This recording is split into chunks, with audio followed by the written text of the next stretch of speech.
Maurício, bom dia. Gabriela Troia do Globo Esporte. A gente já passou mais da metade da primeira fase e a competição ela vai afunilando porque são apenas 8 vagas para o próximo quadrangular. E queria que você falasse sobre a gordurinha que o Guarani tinha na última rodada e acabou perdendo. Se é algo que começa a preocupar o time, os adversários encostando, ou se tá tudo certo, faz parte e recuperar esses pontos para manter essa liderança e manter a tranquilidade, que manter as primeiras posições também é muito positivo para a próxima fase. Bom dia. Foi um jogo ruim, né? Uma derrota é sempre ruim e a gente quer sempre estar em primeiro, ganhar, né? Seria muito bom se a gente conseguisse ganhar todos os jogos. Mas isso também nos deixa em alerta, né? Mostra que a gente não está 100% assim equilibrado, que tem coisas a melhorar, que tem aspectos que a gente precisa trabalhar. Mas como foi nossa última derrota antes desse jogo, acredito que a gente no próximo jogo vai dar uma resposta positiva. A gente vai minimizar nossos erros, vamos trabalhar, vamos aprender. E o futebol é bom por causa disso, né? Sempre um jogo em cima do outro, então você consegue, com inteligência, aprender com os erros, aprender com as coisas ruins que aconteceram. E nosso objetivo é sempre estar em primeiro. É claro que o primeiro colocado é sempre um alvo de todo o campeonato, de toda a equipe. Então, sempre os adversários que vierem jogar contra o Guarani, eles vão vir muito mais ligados, assim, muito mais concentrados. Então, isso a gente tem que levar em consideração. E isso tem que servir de motivação para a gente também, para continuar nesse caminho, continuar em primeiro, se classificar em primeiro, depois conseguir o acesso. E nosso objetivo também é ser campeão. Então, nós estamos no caminho certo. Não é uma derrota que vai acabar com todo o trabalho, mas a gente tem que estar um pouco mais em alerta, um pouco mais concentrado em certos aspectos do jogo, para não acontecer mais esse tipo de coisa. Bom dia, Maurício. Se tinha um momento que o Guarani podia perder, é esse, né? Na primeira fase, até para corrigir tudo que tem para corrigir para a segunda fase, para não acontecer como foi no ano passado. O quanto que preocupa vocês, porque nas duas derrotas o detalhe foi a bola aérea e também bola parada. O quanto que preocupa vocês, até esse jogo você não jogou, mas o primeiro contra o Ituano você jogou, e o quanto que o Hélio também está tentando trabalhar para tentar corrigir esse tipo de situação para não acontecer mais vezes. Bom dia. Eu acho que tem duas coisas muito similares nessas duas derrotas. Acho que foi um ponto de concentração, falta dela, né, no caso. Nos dois jogos, inclusive no primeiro que eu joguei, eu acho que a gente estava um pouco desconcentrado ali na bola parada e o adversário conseguiu aproveitar. Nesse jogo também, pelo que eu consegui assistir, eu acho também que faltou um pouco de concentração, porque a nossa equipe é muito boa nesse aspecto. Desde o Paulistão é difícil tomar gols e nesse sentido também. Mas é o que eu disse anteriormente, né? A gente precisa voltar a focar nisso de novo, trabalhar em cima dos nossos erros, além de trabalhar nos nossos pontos fortes, para a gente não cometer esses erros de novo e conseguir uma solidez defensiva maior, voltar a não sofrer gols, vencer as partidas. Eu acredito que no próximo jogo a gente vai dar uma virada nisso aí de novo. Maurício, agora falando do ataque, é claro que na última partida o ataque acabou que não funcionou tanto, digamos assim, mas o Guarani tem o melhor ataque da competição. Por que esse ataque tem sido tão eficiente no seu ponto de vista? Por que o ataque do Guarani tem sido tão letal e funcionado tão bem ao longo da Série C? Olha, o nosso treinamento, ele é basicamente tocar para frente, né? Isso facilita muito o nosso ataque, o nosso contra-ataque. O nosso treinador ele prioriza muito isso. A gente tem diversos treinamentos que só pode tocar para frente, só pode ir em direção ao adversário. É claro que tem momentos do jogo, e a gente também trabalha isso nos treinos, que é manter a posse, ter um pouco mais de calma, de tranquilidade, fazer o adversário cansar nesse sentido, mas a gente é muito agressivo nesse quesito de tocar para frente, andar para frente, todo mundo correr para frente, atacar o adversário com agressividade e buscar o gol. Então isso eu acho que é um dos pontos primordiais para a gente ter o melhor ataque da competição. Até em cima disso, Maurício, o Guarani é um time esse ano que propõe jogo, né? E nessas 2 derrotas, o Guarani parecia que estava atuando de um jeito diferente, né? Parecia meio acuado, jogando mais no contra-ataque, tanto dentro como foi com o Ituano e agora fora de casa.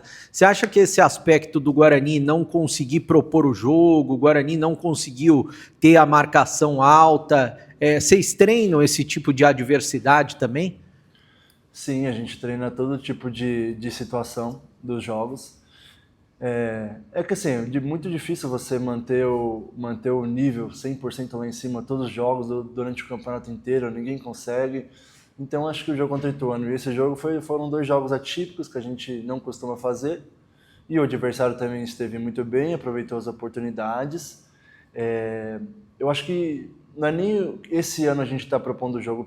Antes de eu vir para cá, pelo que me foi contado, pelo que eu pude ver do Guarani, o Guarani tem esse DNA, né, de jogar com a bola no chão, de construção, de fazer um jogo bonito, um jogo apoiado. E é o que a torcida gosta também, né? Então, eu acredito que esse time está muito encaixado nesse sentido de ter esse jogo de posse, um jogo de controle, né? E acredito que esses 2 jogos foram atípicos e a gente vai trabalhar para não cometer esses erros de novo. Ô Maurício, a gente sabe que o Guarani é um grupo, né, que depende não só dos 11 titulares que estão bem encaixados, depende também dos jogadores que entram, né? Mas é claro que você fez muita falta, o Jonathan fez muita falta, o William Farias fez muita falta, né? E você é um jogador muito técnico, né? Que dá uma tranquilidade ali para a defesa, até por essa condição de sair jogando. Como que você vê aí a possível volta de vocês no time titular e esse jogo diante do Figueirense, que também é um time assim como Confiança, né? Que precisa vencer dentro de casa, que está mais embaixo da tabela. Como que você está vendo esse adversário de domingo? Então, em relação à minha parceria com o Jonathan, a gente se encaixou muito bem, porque justamente o que você falou, eu sou um pouco mais técnico, ele é mais rápido que eu, um pouco mais agressivo, então a gente se completa ali, né? Deu muito certo a nossa parceria, a nossa dupla. Mas tem outros grandes jogadores no elenco também, outros defensores, com características diferentes, e a gente tem que entender também que quando eu não jogo, o Jonathan não joga, outro jogador entra no lugar, a gente tem que mudar um pouco a nossa característica do time. De repente, quando eu não jogo, a construção é diferente, e quando outro jogador está no meu lugar, no lugar do Jonathan, a gente precisa explorar a maior qualidade do outro jogador. Então, eu espero conseguir jogar todos os jogos, mas eu confio muito no grupo, confio muito no elenco, todo mundo treina muito, todo mundo se respeita. Eu acredito que esse próximo jogo vai ser muito difícil também. Eles precisam ganhar, mas a gente também. A gente precisa dar uma resposta interna para nós mesmos de mostrar que aquilo foi um jogo atípico e que não vai acontecer e não pode mais acontecer. Então, são 2 equipes que vão buscar a vitória. A gente vai buscar a vitória em cima do nosso jogo, do planejamento do Hélio. E vamos com tudo para buscar esses 3 pontos. Fazendo até uma comparação com seleção brasileira, né? A gente vê que a pressão do Guarani, e guardada as devidas proporções com a seleção, é uma pressão muito grande, é uma torcida grande que cobra. A gente vê que o pensamento é até meio, tanto da torcida, um pouco da imprensa também, é meio 8 ou 80, né? O Guarani perdeu o jogo, liga um sinal de alerta gigante, e o Guarani ganhou o jogo. Tá todo mundo muito motivado, mas até pensando na segunda fase, né? Que olha, o Guarani não pode cometer esses erros, porque se cometer na segunda fase, como cometeu nesses 2 jogos que perdeu, pode ser fatal, né? Como que você vê essa pressão e até você sendo um dos jogadores mais experientes para passar tranquilidade, você procura passar tranquilidade, que a gente viu que faltava um pouco de tranquilidade nesse último jogo. E uma segunda pergunta, né? Você que jogou em seleção de base, você até postou essa semana a foto ao lado do Neymar e do Casimiro. O que você se lembra dessa época? Porque você já mostrava qualidade desde a base, né? Se você mantém contato com eles ainda, como que fica a sua torcida? Então, sobre a pressão, é difícil lidar, né?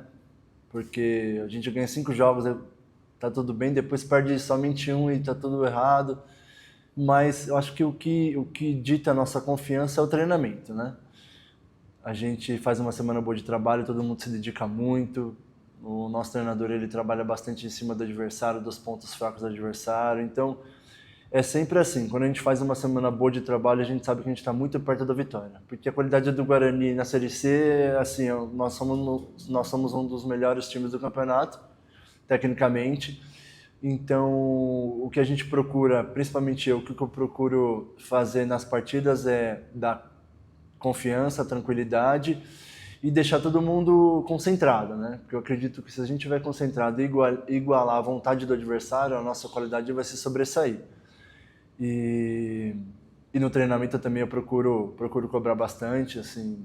É claro que tem dias e dias, tem dia que um tá mais cansado, um tá mais desanimado, um dormiu mal, não sei o que. Isso é todos os ambientes de trabalho, em todas as profissões. E acho que com a minha experiência eu devo sempre deixar todo mundo concentrado em alerta para nos jogos a gente conseguir fazer tudo o que a gente faz no treino. E sobre a seleção brasileira, cara, é sempre muito bom assistir a seleção brasileira. Eu acho que eu tenho 10 convocações na seleção de base. Joguei com alguns jogadores que estão aí na seleção, Neymar, Casemiro, o Lucas Moura, o Alisson também, goleiro, também estava na seleção. E, cara, eu mantenho mais contato com o Lucas Moura, né, que ele não está indo muito mais para a seleção. Com o Casemiro, acho que eu falei um tempo atrás, mas pouco. Com o Neymar não tive mais contato. Mas, assim, é muito bom, assim, porque, assim, eu fico feliz de ter participado, pelo menos um pouco, né, da construção desse jogador. Do Felipe Coutinho também era da minha idade, também a gente ia para a seleção junto, e vários outros. Assim, eu me arrependo um pouco de não ter aproveitado mais esse momento, né? A gente é jovem, então às vezes a seleção era um pouco cansativa, assim, de ficar em treinamento e ir para o Rio de Janeiro, tudo. Mas eu fui muito feliz, conquistei títulos com a seleção. Quantos anos você tinha naquela época? Então, eu fui desde a sub-14 até sub-18. Participei de acho que umas 9 ou 10 convocações. Fui campeão sul-americano 2 vezes. Mas isso vai ficar marcado para minha vida, para minha carreira, né? E toda vez que eu vejo jogos da seleção, eu mostro para as minhas filhas, e as minhas filhas querem mostrar as fotos para os amiguinhos, que os amiguinhos não acreditam que eu joguei com o Neymar. Então é isso, mas é isso que fica no final, né? As histórias, né, que você conquistou. O dinheiro vai, depois você fica velhinho e são as histórias que ficam, né? Falou o que com o Casemiro? Casemiro também. Não, o que você trocou de ideia com o Casemiro? Você disse que ele falou com ele. Então, a gente tem amigos em comum, agora a gente tem um amigo que está trabalhando com ele como empresário, ele comprou um time recentemente, né, lá na Espanha, e é uma carreira que eu pretendo seguir também. Então, basicamente isso. E também a gente relembra as histórias, né, tem bastante história com o Lucas Moura também, que ele era doido na base. Então, a gente fica relembrando, né, os velhos tempos, e é muito legal isso. Eu queria que você falasse um detalhe importante, né? Que muitas vezes, por exemplo, o Kaique França, para mim, ele é um dos principais jogadores do time. A gente viu no último jogo ele salvando o primeiro tempo inteiro. De vez em quando ele vai falhar, é óbvio, como ele saiu numa jogada do primeiro gol, mas sempre tem que ter uma cobertura ali. E isso também aconteceu diante do Ituano. Como que você vê o papel da defesa? Porque daí o goleiro fica exposto, se não tem uma boa cobertura ali. Eu imagino que vocês treinam muito isso também, e vocês devem conversar sobre isso também, para não cair tudo nas costas de quem salva o Guarani o tempo todo, né?